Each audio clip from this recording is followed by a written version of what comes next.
Oh man, what the heck happened? Wait, is this thing on? Yeah, I guess. Okay. Are we rolling? All right. Looks like we had some technical difficulties, unfortunately, so let's continue from here, shall we? Previously, we faced a couple of overrated things, and with an intense bathroom session the next day with my phone on the 69th reel and my legs feeling like static, I have thought of 5 more things. Starting with number 1, travel.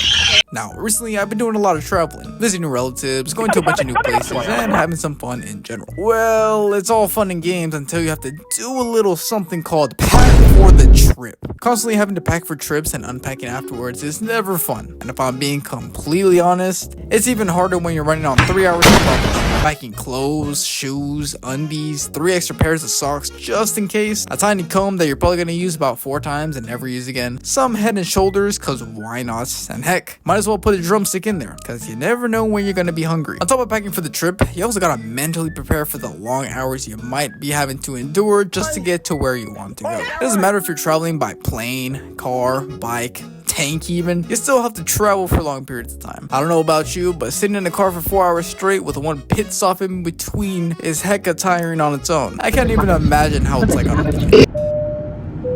Hello passengers, this is your captain speaking. We may unfortunately experience a 10-minute delay due to heavy rains and clouds, so please hang tight and remain seated. Well, 10 minutes ain't too bad, right? One eternity later. I've never been on a plane before, but looking at the seating, your whole trip is either peak or just straight torture. The window seat is peak. The outside seat, it's alright. At least you get to go to the bathroom with ease. But the middle seat, oh, heck no. Get me out. Get me out! I honestly respect those who travel for a living because having to rinse and repeat what I just explained hundreds of times is crazy work. Besides, you do get to see a lot of cool places, but the packing can be problematic if you need a lot of things to take with you. Maybe it's time to put that drumstick to good use. Next up, getting a car. Now, having a car in general is pretty good. You can drive to wherever you want, whenever you want, which is pretty good. You can go to McDonald's to get that 4-for-4 meal on your way back, and you know what? You might as well grab some snacks at 7-Eleven and fill up your tank with some gas. Oh, man, completely forgot about that. Oh my goodness, no.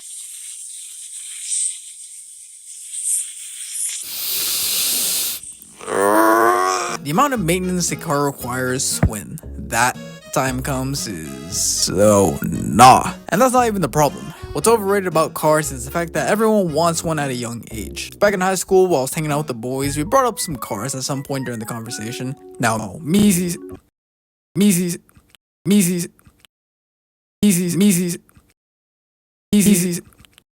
me still being the sophomore of the group, I was like, dang, is it that easy to get a car? Later did I find out that it was a whole process just to get one to maintain in general. Cars can be mad expensive nowadays. Oh my goodness, look at the price tags. So the fact that most people want one fresh out of high school when they don't even have a job or can really afford one is pretty crazy. Now, as a D1 master of unemployment, I can say with certainty that I ain't getting a car until I really need one, and also until I have the money for it. But we don't talk about that. In a nutshell, cars are pretty awesome when you actually own them completely. Number 3 on the list, abbreviations.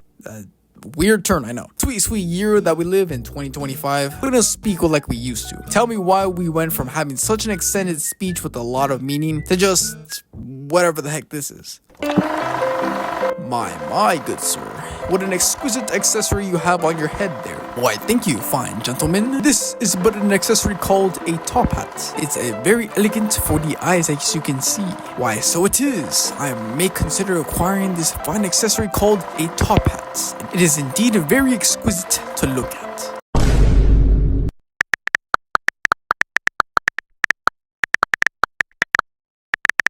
I'm just glad in today's era, we invented a cool amount of things, you know, but this has got to be the worst by far. I know everyone has their own lingo, or slang, or whatever you want to call it, but when everyone is using the same type of lingo all the time, in the same place, with the same context, I generally think we're going to be cooked in the future. Now, abbreviations by themselves, as single phrases, aren't too hard to understand, like, you know, PMO, or even TRMW, but once you start putting them together in a straight sentence, this is where things just start to go downhill. Like, what the heck does when ya HB is PMO when the huzz at the crib but you locally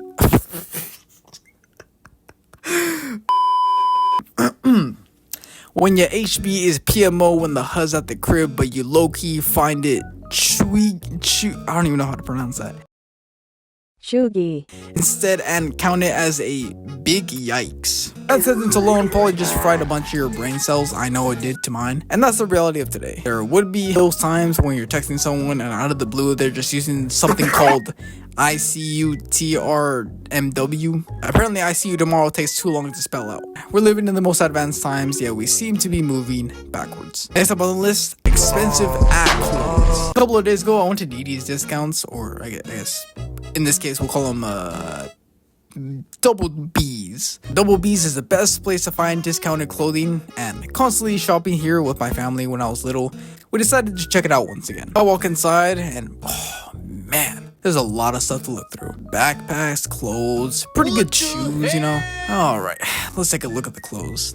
Not really my style. Then I go to the jeans section. Not to look for jeans, but joggers. Are you team jeans or team joggers? Let me know in the comments. I found a good pair that was my size, and I look at the store price tag, 15 bucks. Hey, not bad. Curious, I just looked at the original price tag, $85. The original price for these joggers were $85, and for them to lower it all the way to 15, to me that was insane. But it reminded me of what people constantly have to spend money on. When you go to the store to get clothes, most of the time people actually go to their favorite store. Most of the time you want to find your favorite brands. 9 times out of 10, those price tags are gonna be painful to look at. Yeah, you overlook it and just think, you know what, this is a nice shirt. Some people's fits are costing hundreds of dollars, man. I get it. Things are mad expensive, but I don't get the concept of having to buy things that are super pricey, you know, high price tag equals best of the best. Sometimes that's the case with electronics and stuff. The more you pay, the more add-ons you get, you know, the higher quality and this and that, you know. In a nutshell, expensive clothes,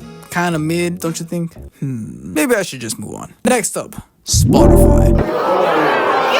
Whoa, hold up. Let me speak. Spotify to me is like putting Coke in a fancy glass rather than drinking it out of the can. It's a fancy glass, but it's still Coke. Now, I don't have a problem with Spotify. As a matter of fact, I think it's pretty cool. The overrated part that I find about Spotify is the fact that you have to pay to listen to music, even though you can still listen to music on free on other platforms. But then again, I will say that the perk of Spotify is obviously, you know, no ads or having to go through mountains of searches just to find a song that you like. But I mean, you're still kind of paying for it in the end, you know? Like, if there's a free option, most of the time I would probably go choose the free option, you know? I know there's other platforms like, you know, YouTube Music, or I guess SoundCloud kind of works. I don't even know. But now that I look at it, it's pretty obvious why people pay to listen to music, because there's not actually many free options, which is kind of sad. I don't know, man. I guess I'm just an old man that prefers to listen to any music on YouTube with ads rather than having to pay an additional 8 to 10 bucks for music with no ads on the go. There's a free option, I'm taking it. Moving on. Last on the list,